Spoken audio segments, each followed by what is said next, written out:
Foucault's Panopticism is a fascinating concept that applies to many aspects of our lives. The term is derived from Jeremy Bentham, a popular English philosopher's idea of the Panopticon, a circular prison building with an observation tower at the center, designed to allow all captives to be observed by a single guard, without the captives being able to tell whether they are being watched at any given moment or not. This model for prisons is where only the possibility of constant surveillance ensures discipline without the need for chains or punishment, and hence it can also be implemented with minimal resources. However, the idea of Panopticism we will explore in this video extends far beyond the prison walls. It expands into the very fabric of society.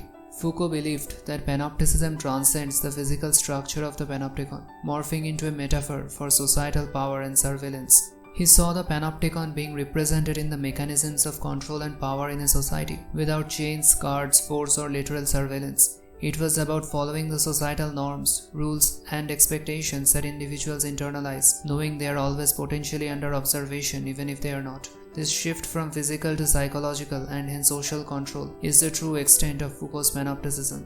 To give an example, in a school, classrooms act as mini Panopticons. The teacher is like the guard in the central tower, cannot monitor every student constantly, but the students are aware that they could be observed at any time, and hence many start self-regulating their behavior.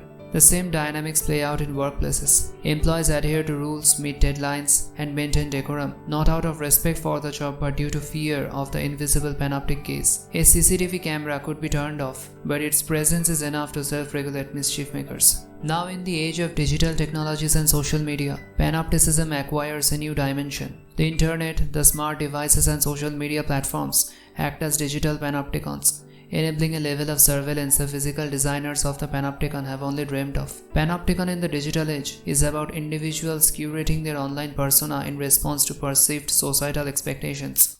We constantly perform for the invisible observers on our social networks, shaping our digital identities under the influence of the digital Panopticon. However, it is essential to understand that Foucault didn't view the Panopticon as purely a negative force. Instead, it offered a way to understand how power operates, how it is diffused, and how it is internalized in modern societies. The realization of being inside the Panopticon makes us aware of this power dynamics, offering the potential to question, critique, and even perhaps change the system. After all, the first step to breaking free from the chains is to realizing that the chains exist. The implications of Panopticism are profound in both positive and negative ways. It contributes to societal order, promoting discipline and conformity. But this conformity is also stifling individuality, suppressing dissent, and breeding a culture of self-censorship.